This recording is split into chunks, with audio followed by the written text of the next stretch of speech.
ધોરણ 11 standard 11 physics chapter 4 સ્વાધ્યાય દાખલા નંબર 4.25 કોઈ વિમાન પૃથ્વીથી 3400 મીટરની ઊંચાઈ ઉડી રહ્યું છે. એટલે આપણે આ પૃથ્વી પર છીએ, અહીંયાથી 3400 મીટર હાઈટ આપેલી છે. 3400 મીટર આપણે માનો કે અહીંયાથી નિરીક્ષણ કરીએ છીએ અને આ એ બિંદુ આગળ છે વિમાન. હાઈટ કેટલી છે? ઓસી બરાબર ઓએ બરાબર 3400 મીટર. જો પૃથ્વી પરના કોઈ અવલોકન બિંદુ પાસે વિમાન દ્વારા 10 સેકન્ડમાં કપાયેલ અંતર 30નો કોણ બનાવતું હોય, એ માની લો કે વિમાન અહીંયાથી અહીંયા પહોંચ્યું, આ દરમિયાન કેટલો ખૂણો અંતરાયો? 30 ડિગ્રીનો. એટલે આ આખી એંગલ 30 ડિગ્રી થઈ. આખી એંગલ 30 ડિગ્રી. અહીંયાથી અહીંયા વિમાન પહોંચ્યું કેટલા સેકન્ડમાં?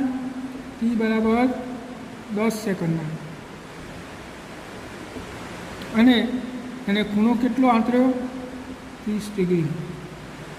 તો વિમાનની ઝડપ કેટલી હશે? તો આપણે કામ કરીએ, આટલું આ કાટકોણ ત્રિકોણ માટે આ ખૂણો કેટલો થશે? અડધો, 15 ડિગ્રી થાય.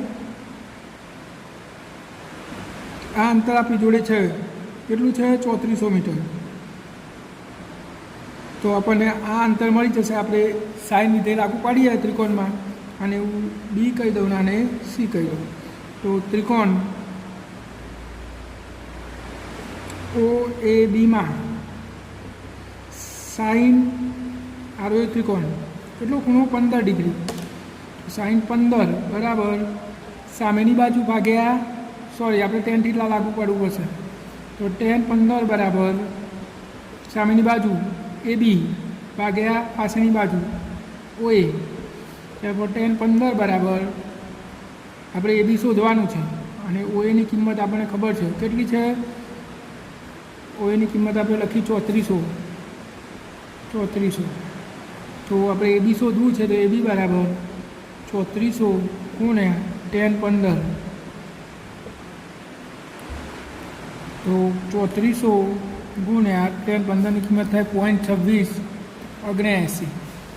તો 0.2679 ગુણ્યા 3400, આપણો જવાબ થયો 910 મીટર. આ 910 મીટર જવાબ આવ્યો આપણો. આટલું એથી બી. તો બીથી સી કેટલું થશે? તેથી બીસી બરાબર 2 વખત એ બી. તો 2 ગુણ્યા 910 એરપોર 1820. 910 ગુણ્યા 2 એટલે કેટલા થાય? 1820 મીટર. તો આપણું અંતર આવી ગયું બીસી. આટલું અંતર કાપવા માટે એને કેટલો સમય લાગ્યો? તો 10 સેકન્ડ. તો ઝડપ બરાબર અંતર ભાગ્યા સમય. તો અંતર કેટલું? 1820 અને સમય કેટલો? 10 સેકન્ડ. તો 182 મીટર પર સેકન્ડ. આ આપણી ઝડપ આવી ગઈ વિમાનની. ખૂબ જ સરળ દાખલો છે. આપણે શું કર્યું? આ અહીંયા રકમમાં આપેલું છે કે અહીંયાથી અહીંયા પહોંચતા એને 10 સેકન્ડ લાગે બીથી સી સુધી, અને 30નો ખૂણો આંતરાયો. તો આપણે આ બીસી શોધવા માટે પહેલાં આ પાયથાગોરસના પ્રમેયમાં ટેન થીટા લાગુ પાડીને આટલું શોધી દીધું. તો આટલું કેટલું થાય? તો આનું ડબલ આપણે કરી દીધું. અને પછી ઝડપ બરાબર અંતર ભાગે સમય. તો 182 મીટર પર સેકન્ડ આપણો જવાબ થશે. હવે આપણે આગળનો દાખલો જોઈએ. 4.30. બાકીના બધા ગણેલા છે. 4.30. એક ફાઇટર જેટ પ્લેન 1.5 કિમીની ઊંચાઈ પર 720 કિમીની ઝડપથી સમક્ષ દિશામાં ઉડી રહ્યું છે. જો આપણે આ જમીન છે, અને ફાઇટર પ્લેન અહીંયા ઉડી રહ્યું છે સમક્ષ દિશામાં, આ દિશામાં અહીંયાથી. આમ આપણે અહીંયા નીચે છીએ. આ ફાઇટર પ્લેનની ઝડપ 720 કિમી પર કલાક છે, અને કેટલી ઊંચાઈએ ઉડી રહ્યું છે? 1.5 કિમી ઊંચાઈએ. તો અહીંયાથી એક તોપ ચલાવવાની છે આપણે. આ વિમાન દુશ્મનનું છે, ને એને આપણે તોડી પાડવાનું છે. તો આ તોપને કેટલાના ખૂણે ફાયર કરવી જોઈએ, જેથી કરીને એ આમ જતાં જતાં વિમાન આમ આવશે અને તોપ આપણે આમ આ ખૂણે છોડીએ તો અહીંયા એને અથડાઈ શકે. તો કેટલાના ખૂણે તોપને ફાયર કરવી જોઈએ એવું આપણને પૂછ્યું છે. તો માની લો કે આપણે આ ખૂણાને ઠીઠા લઈ લઈએ, હાલ સમક્ષ સ્થિતિ સાથેના ખૂણાને ઠીઠા લઈ લઈએ, બરાબર. તો આ ઝડપ આપેલી છે 600 મીટર પર સેકન્ડ, જે આપણા તોપના ગોળાની ઝડપ છે. અને આ બુલેટની ઝડપ છે, સોરી ફાઇટર જેટ વિજે કહી દઈએ 720 કિમી પર અવર આપેલી છે. એને તમે મીટર પર સેકન્ડમાં ફેરવો તો વિજય બરાબર 720 ગુણ્યા 1000 ભાગ્યા 3600, એટલે જવાબ થશે વિજય 200 મીટર પર સેકન્ડ. એટલે ફાઇટર જેટ આ તરફ 200 મીટર પર સેકન્ડના વેગથી દોડે છે. તો આ આમ જશે અને આમ જશે. તો આ આપણા પ્લેનની આ તોપના ગોળાની ઝડપ આ દિશામાં, એટલે કે આ દિશામાં તેની ઝડપ કેટલી હોવી જોઈએ? 200 મીટર પર સેકન્ડ હોવી જોઈએ. તો જ બે એકી સાથે અહીંયા પહોંચી શકે. સમક્ષ દિશાના અંતરની વાત છે. શિરોલંબ દિશાના અંતરને છોડી દો. આપણે આ સમક્ષ દિશામાં ગોળાની ઝડપ આના જેટલી થવી જોઈએ. એટલે કે આ બંને આ જ દિશામાં સરખું અંતર કાપતા હોવા જોઈએ સરખા સમયમાં. તો આપણે આ 600 અને ગોળાની ઝડપ અથવા તોપની ઝડપ કહી દઈએ તો વીટી કેટલી છે? 600. તો વીટીનો આ ઘટક શું થશે? અહીંયા થીટા લીધો છે એટલે વીટી કોસ થીટા, અને આ ઝડપ શું થાય? વીટી સાઇન થીટા. તો આ વિમાનને આપણી તોપનો ગોળો ક્યારે અથડાય? જ્યારે આ દિશામાં સરખા સમયમાં કાપેલું અંતર સરખું હોવું જોઈએ. તો વિમાન સાથે તોપનો ગોળો ત્યારે જ અથડાય જ્યારે સરખા સમયમાં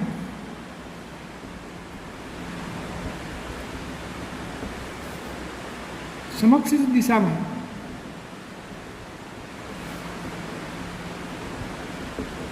કાપેલ અંતર, બંને કાપેલ અંતર સરખું થાય. બંને કાપેલ અંતર શું થવું જોઈએ? સરખું થવું જોઈએ. તો આપણે અહીંયા નીચે લખી દઈએ ક્યારે અથડાશે ભાઈ? તો બંને સરખા સમયમાં કાપેલ અંતર સરખું થાય. તો સમક્ષ દિશામાં બંને વડે કપાયેલ અંતર, બંને વડે કપાયેલ અંતર સમાન થાય. નો અર્થ શું થયો? કે તોપના ગોળાએ ટી સમયમાં કાપેલ અંતર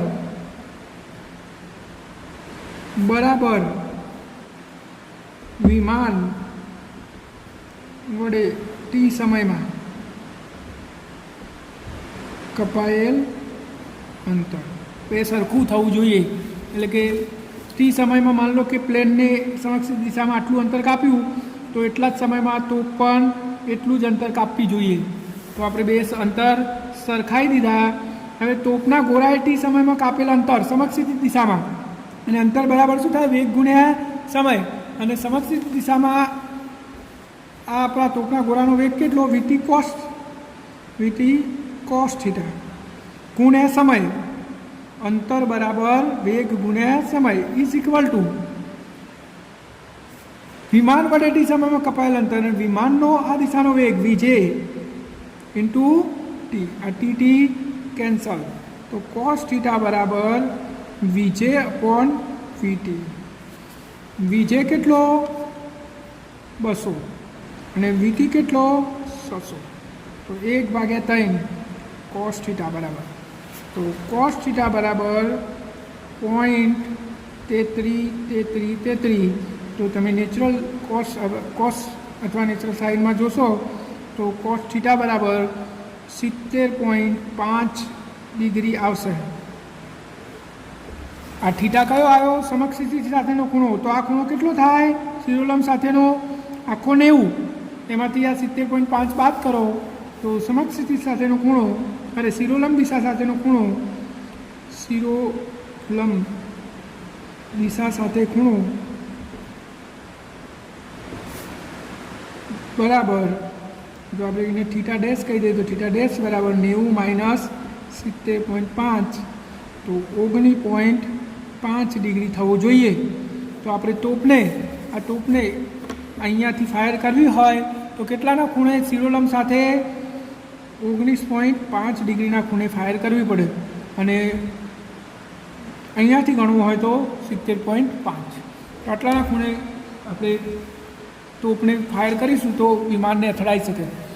હવે આપણને એવું એ પૂછ્યું છે કે વિમાનને કેટલી ઊંચાઈએ ઉડાવવું જોઈએ કે જેથી ટોપ સાથે અથડાય નહીં.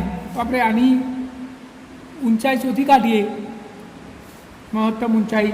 તો એચ બરાબર ટોપનો ગોળો મહત્તમ કેટલી ઊંચાઈ પ્રાપ્ત કરશે આટલા ખૂણે? તો એચ બરાબર V0 square sine square theta by 2g. આ સૂત્રમાં કિંમત મૂકીને ગોળાની મહત્તમ ઊંચાઈ શોધી કાઢીએ તો V0 કેટલો છે? 600 નો વર્ગ સાઇન સ્ક્વેર થીટા કેટલો? 70.5 ભાગ્યા 2g 9.8. 100 નો વર્ગ 36 અને આ હોર્નનો વર્ગ 10⁴ ગુણ્યા સાઇન 70.5ની વેલ્યુ થશે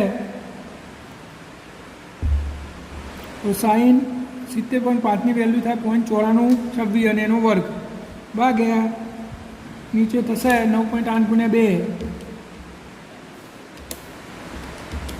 19.6. તો આપણે 0.9426નો વર્ગ કરીએ 0.9426નો વર્ગ થશે 0.8884 ગુણ્યા 36 ઉપર થયું 31.98 ગુણ્યા 10⁴ ભાગ્યા 19.6. તો ભાગ્યા 19.6 જવાબ થયો 101.63 ગુણ્યા 10⁴. એટલે આપણે 1 પોઈન્ટ આમ જઈએ તો 16.3 ગુણ્યા 10⁻³ મીટર. કિમીમાં ફેરવો તો 16.3 કિમી. એટલે આનો અર્થ શું થયો કે આપણે વિમાનને 16.3 કિમીથી વધારે ઊંચાઈએ ઉડાડીએ, માની લો કે આ 1.5 કિમીએ ઉડાડ્યું છે એની જગ્યાએ 16 કિમીએ ઉડાડ્યું હોત તો આ ગોળો આમ થઈને અહીંયા થઈને પાછો આવી જાય, એટલે કે આને અથડાત નહીં. કારણ કે ગોળો વધારે કેટલું ઊંચાઈએ જઈ શકે છે? 16.3 કિમી. તો આપણે વિમાનને 16.3 કિમીથી વધારે ઊંચાઈએ ઉડાડીશું તો એ વિમાનને ટકરાશે નહીં.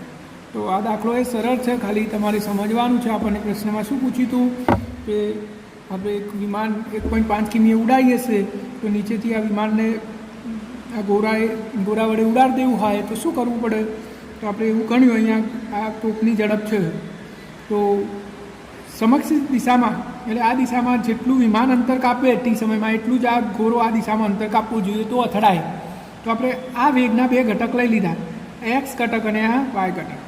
તો ટી સમયમાં આ વિમાને કાપેલું અંતર અને ગોળાના વડે કાપાયેલું અંતર બે સરખા થવા જોઈએ. તો આપણે બે સરખાઈ દીધા કે તોપના ગોળાએ ટી સમયમાં કાપેલું અંતર બરાબર વિમાન વડે કપાયેલું અંતર.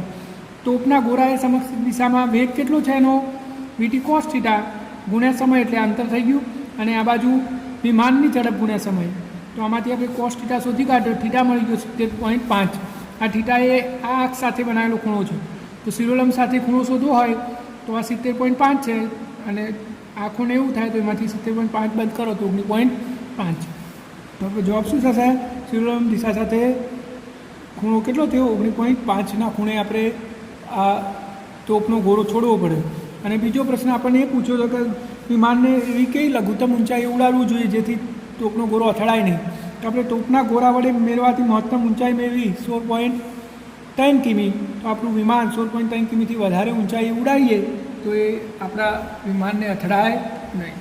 તો આ પણ પ્રશ્ન આમ તો ઇઝી જ છે, થોડું અન્ડરસ્ટેન્ડિંગની જરૂર છે. હવે આપણે આગળનો દાખલો જોઈએ 4.31.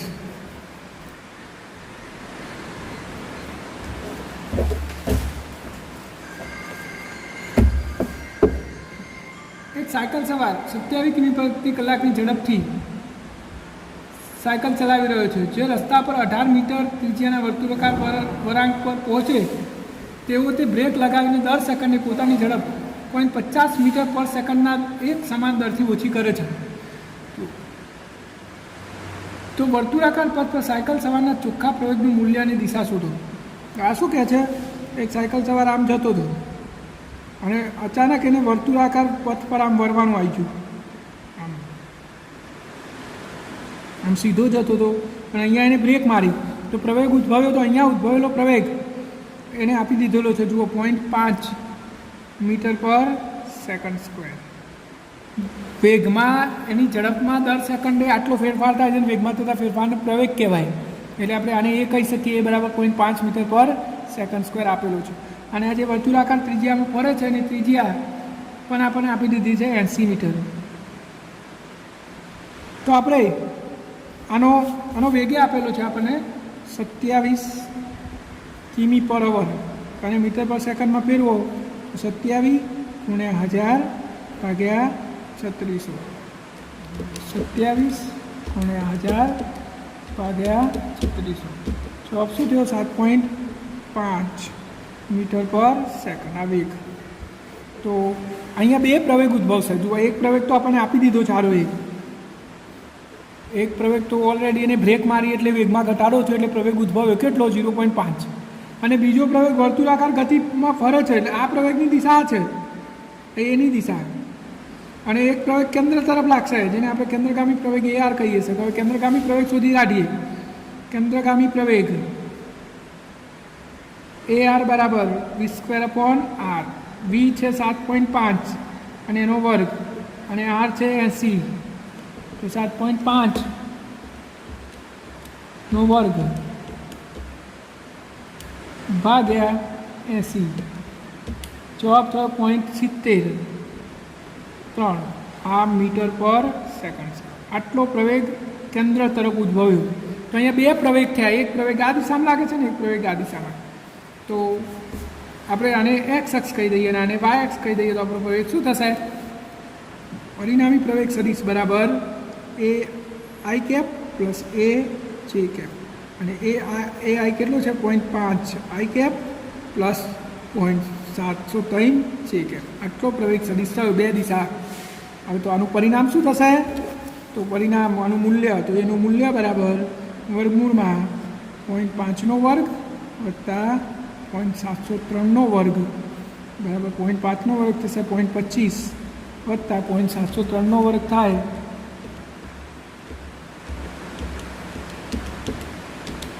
0.4942 વત્તા 0.25 0.7442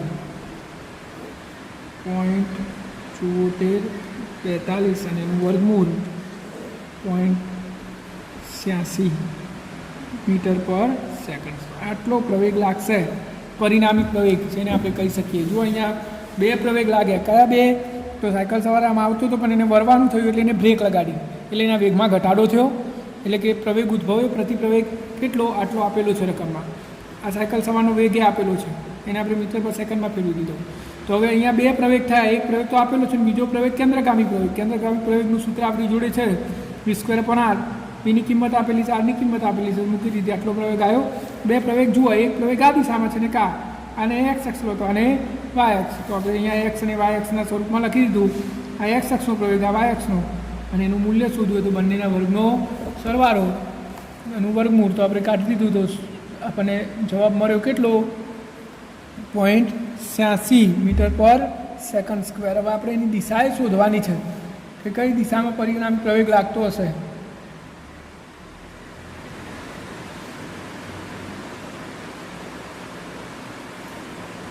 તો આપણે આની સાથે વેગની દિશા પરિણામી સદિશ શોધવો હોય તો આપણે શું કરીએ છીએ?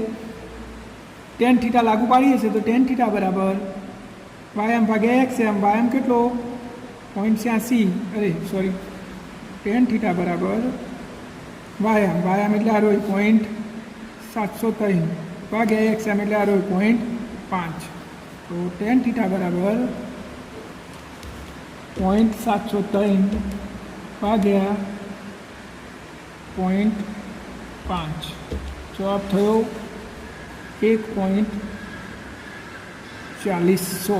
અને નેચરલ ટેન્જેન્ટમાં તમે જોશો તો આ જવાબ આવશે 54.5 ડિગ્રી. એટલે કે વેગની દિશા સાથે કેટલાના ખૂણે એને વળી જવું પ્રવેગ લાગશે? 54.5 ડિગ્રીના ખૂણે પ્રવેગ લાગશે. તો આ દાખલો પણ ખૂબ જ સરળ છે. અને હવે આપણે છેલ્લો દાખલો જોઈએ 4.32. દર્શાવો કે પ્રક્ષિપ્ત પદાર્થ એક્સ અક્ષ તથા તેના વેગ સદિશ વચ્ચેનો બનતો ખૂણો સમયના પદમાં થીટા બરાબર tan inverse v0y minus gt upon v0x જેટલો હોય છે. આવું આપણે સાબિત કરવાનું છે. આપણે અહીંયા પ્રક્ષિપ્ત ગતિ દર્શાવીએ તો પદાર્થ અહીંયાથી પ્રક્ષિપ્ત થાય છે v0 વેગથી. તો આમ ગતિ કરીને આમ થઈને અહીંયા નીચે પડશે. તો ટી સમયની સ્થિતિ આપણે અહીંયા વિચારીએ, જો આ v0 તો આ થીટા, તો આ ઘટક શું થશે? v0y બરાબર v0x બરાબર v0 cos થીટા થાય. અને આ ઘટક શું થાય એનો? v0y બરાબર v0 sin થીટા. આ બે ઘટક થઈ ગયા પ્રારંભિક. બરાબર. હવે અહીંયા એનો v0, તો આ ઘટક x ઘટક થશે અને આ ઘટક y ઘટક થશે. આ આપણો પરિણામ ઘટક. તો આ ઘટક શું થશે? આને આપણે vx કહી શકીએ. vx બરાબર શું થાય? v0y. vx બરાબર x દિશાનો તો વેગ બદલાવાનો નહીં, v0 cos થીટા થાય. અને y દિશાનો વેગ બદલાઈ જશે. કેટલો થશે તો આપણે શોધ્યો તો યાદ હોય તો તમને, vy બરાબર v0 sin theta minus gt આટલો થાય vy બરાબર. તો આપણે અહીંયા પાયથાગોરસનો પ્રમેય લાગુ પાડી દઈએ આ ત્રિકોણમાં. જુઓ આ રીતે. તો આ આપણો પરિણામી ઘટક છે v0, એનો આ ઘટક થયો. તો આ થયો vy, આ vx અને આ vy. તો અહીંયા તમે tan થીટા લાગુ પાડો તો tan થીટા બરાબર સામેની બાજુ vy ભાગ્યા પાછળની બાજુ vx. vy બરાબર શું છે? v0 sin theta minus gt ભાગ્યા vxની જગ્યાએ શું છે? v0 cos theta. હવે v0x રવા દીધું હોત તો પણ ચાલો. તો હવે v0 sin theta minus gt, v0 sin theta બરાબર તો શું લખી શકાય? v0 sin થીટાની જગ્યાએ v0y લખી શકાય. તો v0y માઇનસ gt. અને v0 cos થીટાની જગ્યાએ શું લખી શકાય? v0x. tan થીટા બરાબર આવું થયું. તો થીટા બરાબર tan inverse v0y minus gt ભાગ્યા v0x. ખૂબ જ સરળ દાખલો છે આ. તમે પ્રક્ષિપ્ત ગતિમાં ધ્યાન રાખ્યું હોય તો આવડી જાય. આપણો પ્રારંભિક વેગ છે v0, તો એનો x ઘટક થાય v0x બરાબર v0 cos થીટા અને y ઘટક થાય v0y બરાબર v0 sin થીટા. હવે ટી સમય પછી પદાર્થ અહીંયા પહોંચ્યો તો એનો આપણો આ વેગ, એના બે ઘટક લો તો આ vx અને આ ઘટક vy. હવે x દિશામાં તો વેગ બદલાતો નહીં, તો vx બરાબર હતો એટલો v0 cos થીટા. અને y દિશામાં વેગ બદલાઈ જાય, કેટલો થઈ જાય? v0 sin theta minus gt થઈ જાય. તો આપણે અહીંયા આ પરિસ્થિતિમાં જોઈએ તો જો આ y દિશાનો વેગ vy અને આ x દિશાનો વેગ vx. તો tan થીટા અહીંયા લો તો tan થીટા બરાબર શું થાય? સામેની બાજુ ભાગ્યા પાછળની બાજુ. તો vy પણ vx. vyની જગ્યાએ આ કિંમત મૂકી દીધી અને vxની જગ્યાએ આ કિંમત મૂકી દીધી. v0 sin થીટાની જગ્યાએ તો v0y લખી શકાય. પછી તો થીટા બરાબર tan ઇન્વર્સ 6y. આપણે આટલું સાબિત કરવાનું. તો હવે બીજું સાબિત કરવાનું છે કે થીટા બરાબર tan ઇન્વર્સ 4hm એટલે મહત્તમ હાઇટ ભાગ્યા r. આવું સાબિત કરવાનું છે. તો આપણને બે સૂત્રો આવડતા હોય તો ઇઝી થઈ જાય. જો hm બરાબર શું? v0 square sin square theta by 2g. આપણે 4 hmની જરૂર છે, તો બે બાજુ 4 વડે ગુણી દઈએ તો 4hm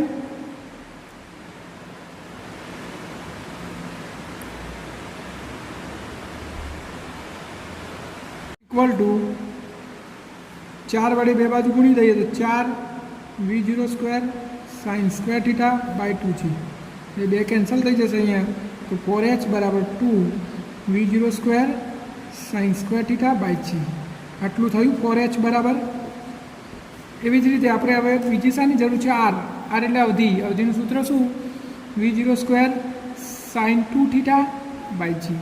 આરનું એ સૂત્ર મળી ગયું આપણને. હવે આપણે બંનેનો ગુણોત્તર લેવાનો છે. જે સૂત્રમાં આપણે સાબિત કરવાનું છે એ પ્રમાણે આપણે બંનેનો ગુણોત્તર લઈ લઈએ. તો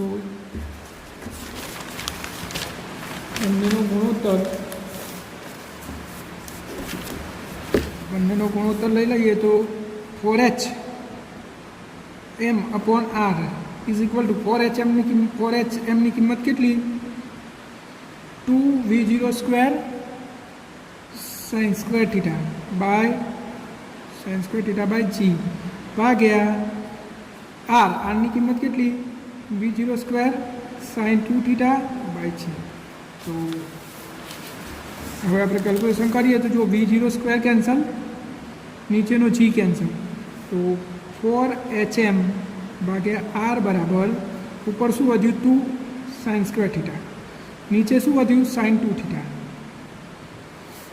તો 4hm અપોન r બરાબર 2 સાઇન સ્ક્વેર થીટા અને સાઇન 2 થીટા બરાબર સૂત્ર 2 સાઇન થીટા કોસ થીટા. મેં તમને લખાયું હતું આ સૂત્ર. તો 2 કેન્સલ, એક વખત સાઇન થીટા કેન્સલ, તો ઉપર સાઇન થીટા વધ્યું, નીચે કોસ થીટા.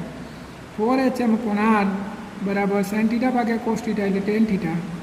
તો થીટા બરાબર ટેન ઇન્વર્સ 4hm ભાગ્યા r. આપણે જે સાબિત કરવાનું હતું એ થયું. આમાં તો બધું જ કેલ્ક્યુલેશન છે, તમને આવડી જાય એવું છે. શાંતિથી વિડીયો પોઝ કરીને ચોપડામાં લખતા રહેજો, નહીં તો છેલ્લા દિવસે કશું જ મળશે નહીં તમને. હવે આપણે આગળના જે દાખલાઓ બાકી છે એ પણ આપણે થોડા જોઈ લઈએ, જે મૌખિક પ્રશ્નો છે એવા. ચલો, તો સ્વાધ્યાયનો 4.1 નીચે આપેલ ભૌતિક રાશિઓમાંથી દર્શાવો કે કઈ સદિશ રાશિ છે અને કઈ અદિશ રાશિ છે. તો અહીંયા આખું લિસ્ટ આપેલું છે, તમને ચોપડી બતાવી દઉં. આમાંથી કઈ સદિશ અને કઈ અદિશ એ આપણે શોધવાનું છે. ચલો, કદ અદિશ, દ્રવ્યમાન અદિશ, ઝડપ અદિશ, આ પ્રવેગ છે એ સદિશ, ઘનતા અદિશ, મૂળ સંખ્યા અદિશ, વેગ સદિશ, કોણીય આવૃત્તિ સદિશ, સ્થાનાંતર સદિશ અને કોણીય વેગ સદિશ. આટલી સદિશ રાશિઓ છે. અને કદ, દ્રવ્યમાન, ઝડપ, ઘનતા, મૂળ સંખ્યા આટલી અદિશ, આખીની બધી સદિશ. નીચે આપેલી યાદીમાંથી 2 સદિશ રાશિઓ ઓળખી બતાવો. આમાંથી 2 જે સદિશ છે એ શોધવાની છે. જુઓ, એક તો અદિશ શોધવાની છે. એટલે અદિશ જે હોય બહાર કાઢો એમ. તો બર સદિશ, કોણીય વેગમાન સદિશ, આ કાર્ય આ એક અદિશ, વિદ્યુત પ્રવાહ 2 અદિશ, પછી બાકી વેગમાન સદિશ, ક્ષેત્ર સદિશ, સરેરાશ વેગ સદિશ, ચુંબકીય ચાકમાત્રા સદિશ અને સાપેક્ષ વેગ સદિશ, આ 2 અદિશ છે. આપણે શોધી કાઢ્યું.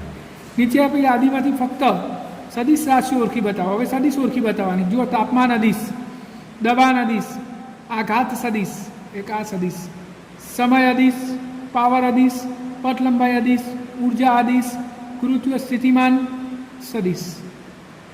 આ 2 સદિશ થઈ.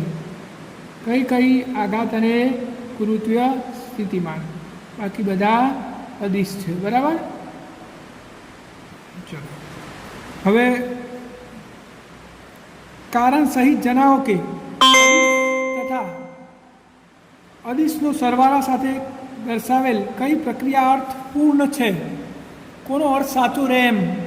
તો આપણે કારણ સહિત દર્શાવવાનું છે. તો 2 અદિશનો સરવાળો આ અર્થહીન નથી. કેમ? તો ભલે 2 અદિશ હોય પણ જુદી જુદી પરિમાણ ધરાવતા હોય તો એમનો સરવાળો ના થઈ શકે. સરવાળો ત્યારે જ થઈ શકે જ્યારે 2 સમાન ભૌતિક રાશિઓ હોય. એટલે પહેલામાં અર્થ વગરની વાત છે.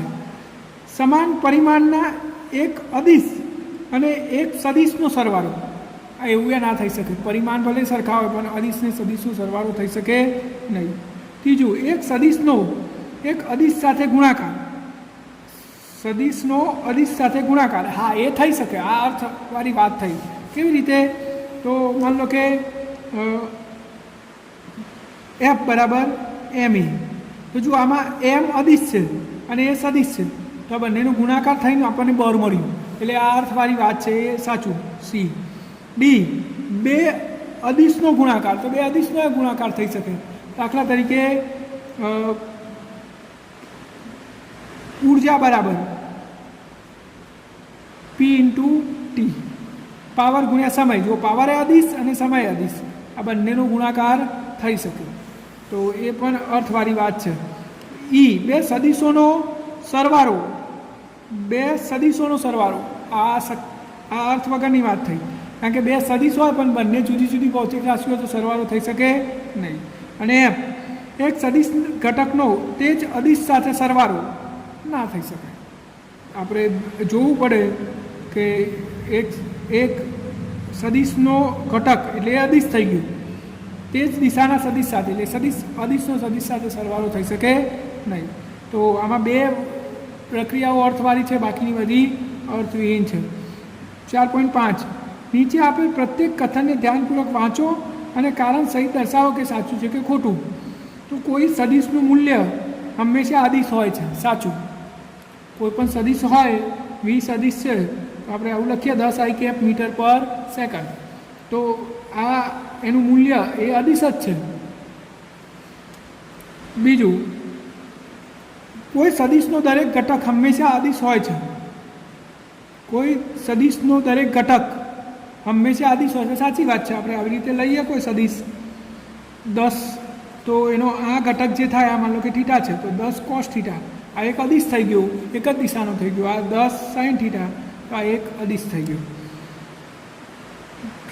કોઈ કણ દ્વારા કપાયેલ અંતરની કુલ પથલંબાઈ હંમેશા સ્થાનાંતર સદિશના મૂલ્ય જેટલી હોય છે. હંમેશા ના હોય, પથલંબાઈ વધારે હોઈ શકે. સ્થાનાંતર કરતાં પથલંબાઈ એના જેટલી અથવા એનાથી વધારે હોઈ શકે. ડી, કોઈ કણની સરેરાશ ઝડપ સમાન સમયગાળામાં કણના સરેરાશ વેગના મૂલ્યથી વધારે કે તેના જેટલી હોઈ શકે. તો આ સાચું, ઝડપ વધારે અથવા એના જેટલી હોઈ શકે, એનાથી ઓછી ક્યારે હોઈ શકે નહીં. અને 3 સદિશો કે જે એક જ સમતલમાં નથી, તેમનો સરવાળો કદાપી શૂન્ય થતો નથી. સાચી વાત છે, આ પણ સાચું. એક સદિશ આમ છે, એક સદિશ આમ છે, એક સદિશ આમ છે, તો આમનો સરવાળો શૂન્ય થઈ શકે કોઈ કાર્ય. પરંતુ એક સદિશ આમ હોય, આ એક જ સમતલમાં થયા, પરંતુ એક સદિશ આમ હોય, એક સદિશ આમ ઊભો હોય, તો આ બંનેનો સરવાળો કદાપી શૂન્ય થઈ શકે નહીં. તો છેલ્લું પણ સાચું છે. હવે 4.6 એ આપણે સાબિત કરવાનું છે દરેક વસ્તુ. ચલો, અહીંયા શું આપ્યું છે? 4.6. તો એ વત્તા બીનું મૂલ્ય, જો આનો મતલબ શું થાય? સદિશ એ વત્તા સદિશ બીનું મૂલ્ય માનાંક છે એટલે એ હંમેશા લેસ ધેન ઇક્વલ ટુ એના મૂલ્ય વત્તા બીના સ્વતંત્ર મૂલ્યથી ઓછો હોય છે. આવું આપણે સાબિત કરવાનું છે. આનો અર્થ શું થાય કે કોઈ સદિશ એ અને સદિશ બી, આ બંનેના વ્યક્તિગત મૂલ્યનો સરવાળો એ આ બે સદિશના મૂલ્યના કરતાં વધારે અથવા એના જેટલો હોય છે. તો આપણે આવું કેવી રીતે સાબિત કરી શકીએ? તો આપણે બે સદિશ ધ્યાનમાં લેવા પડે. આપણે એક સદિશ લઈએ ધ્યાનમાં, સદિશ એ, અને એનું મૂલ્ય આપણે લઈએ 3, અને એક બીજો સદિશ લઈએ, આપણે આ સદિશ લઈએ ને સદિશ એ, એનું મૂલ્ય આપણે 3 લઈએ, અને સદિશ બીનું મૂલ્ય લઈએ આપણે 4. આ બે સદિશ લીધા એ અને બી. આપણે આ ઇક્વેશન સાબિત કરવી છે. તો હવે આપણે આ કન્ડિશન સાબિત કરવી હોય તો શરૂઆતમાં પહેલો કિસ્સો લઈએ. જો એ લંબ બી હોય, એટલે કે એ અને બી એકબીજાને લંબ હોય, તો શું થશે? જુઓ, આ સદિશ એ, આ સદિશ એ અને આ સદિશ બી એકબીજાને લંબ છે. આનું મૂલ્ય 3 છે અને આનું મૂલ્ય 4 છે. તો આ બંનેનું પરિણામ, આ બંને સદિશો સરવાળો શું થશે? સદિશ એ વત્તા સદિશ બી. માન લો કે સદિશ સી આવે છે, તો સદિશ સીનું મૂલ્ય શું થાય? વર્ગમૂળમાં a² + b². હવે એ 3નો વર્ગ 9 અને પેલાનો વર્ગ 4નો વર્ગ 16, વર્ગમૂળમાં 25, તો જવાબ આવ્યો 5. આ એ વત્તા બીનું મૂલ્ય કેટલું આવ્યું? 5 આવ્યું. બીજી તરફ આપણે શોધી કાઢીએ, એનું મૂલ્ય કેટલું થાય? 3. બીનું મૂલ્ય કેટલું? 4. હવે આ બંનેનો સરવાળો સદિશ એના મૂલ્યનો વત્તા સદિશ બીના મૂલ્યનો બરાબર જવાબ થશે 3 + 4 = 7.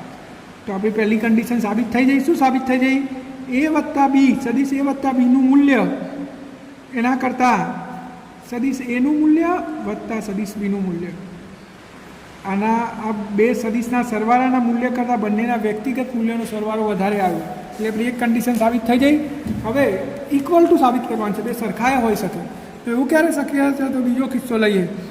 જો સદિશ એ સમાંતર સદિશ બી હોય, એટલે કે આ એક સદિશ છે આપણો, આ એ સદિશ, અને આ બીજો સદિશ છે, આ સદિશ બી, આનું મૂલ્ય 3 છે અને આનું 4. તો આ બંનેનો સરવાળો સીધો થઈ જશે. સદિશ એ વત્તા સદિશ બી બરાબર આનું 3 વત્તા આનું 4 બરાબર 7. કારણ કે બે એક જ દિશામાં છે એટલે સીધો સરવાળો જ થઈ જાય. તો સદિશ એ વત્તા સદિશ બીનું મૂલ્ય કેટલું થયું? 7. અને વ્યક્તિગત, તો વ્યક્તિગત એ શું થશે? એ વત્તા સદિશ બી, આનું 3 આનું 4 બરાબર 7. તો અહીંયા કન્ડિશન શું સાબિત થઈ ગઈ? સદિશ એ વત્તા સદિશ બીનું મૂલ્ય બરાબર સદિશ એનું મૂલ્ય વત્તા સદિશ બીનું મૂલ્ય. તો આપણી પહેલી કન્ડિશન સાબિત થઈ ગઈ. હવે આપણે બીજી કન્ડિશન સાબિત કરવાની છે.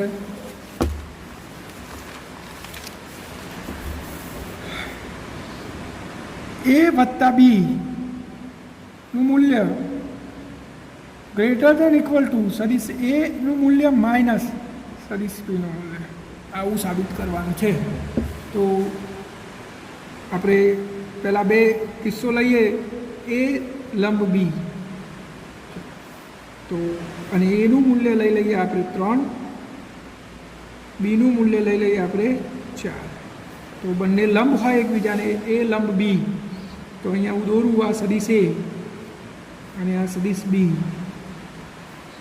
તો આ એ વત્તા બીનું મૂલ્ય બરાબર વર્ગમૂળમાં એ સ્ક્વેર વત્તા બી સ્ક્વેર. તો વર્ગમૂળમાં એનો વર્ગ 3નો વર્ગ 9 પેલાનો 16 બરાબર વર્ગમૂળમાં 25. તો 5 જવાબ થયો. એ વત્તા બીનું મૂલ્ય આ 5 થયું. હવે વ્યક્તિગત મૂલ્યોની બાદ બાકી, તો એનું મૂલ્ય માઇનસ બીનું મૂલ્ય. તો આ તો શું થશે? 4 કંઈ -4 બરાબર -1. તો જવાબ શું થયો? કન્ડિશન શું થઈ? સદિશ એ વત્તા સદિશ બીના મૂલ્ય કરતાં પેલું શું આવ્યું? ઓછું આવ્યું. તો આપણી એ કન્ડિશન સાબિત થઈ ગઈ. હવે બીજી કન્ડિશન શું છે? ઇક્વલ ટુ સાબિત કરવાનું છે. બંને સરખા હોય એવું સાબિત કરવાનું છે. તો હવે આપણે બીજી કન્ડિશન સાબિત કરવાની છે. એના માટે આપણે આવું કરીએ. એ પ્રતિ સમાંતર, એ અને બી પ્રતિ સમાંતર લઈ લઈએ. એટલે કે એ આ બાજુ અને બી આ બાજુ. તો હવે આ બંનેનો આપણે સરવાળો કરીશું. તો એ પ્લસ બી સદિશ બરાબર શું થશે? આ બંનેની બાદ બાકી થશે. બે સદિશ આપણે અહીંયા લીધા છે, તો આનું તો મૂલ્ય બરાબર વર્ગમૂળમાં એનો વર્ગ 9 વત્તા બીનો વર્ગ 16 બરાબર 5 જ જવાબ થશે. એ વત્તા બી. એવી જ રીતે અહીંયા આપણે ભૂલ કરી. આ તો બે એક જ દિશામાં, એક જ ડાયમેન્શનમાં છે. આને તમે આઈ કેપ લો તો આ રહ્યો માઇનસ આઈ કેપ થાય, અથવા આને પ્લસ આઈ કેપ લો તો આ માઇનસ આઈ કેપ થાય. તો એ પ્લસ બી બરાબર શું થશે? 4 - 1 બરાબર 3 થશે. 4 - 3 બરાબર 1 થશે. અને હવે બંનેના વ્યક્તિગત મૂલ્યો માટે તો એ માઇનસ બી બરાબર શું થશે?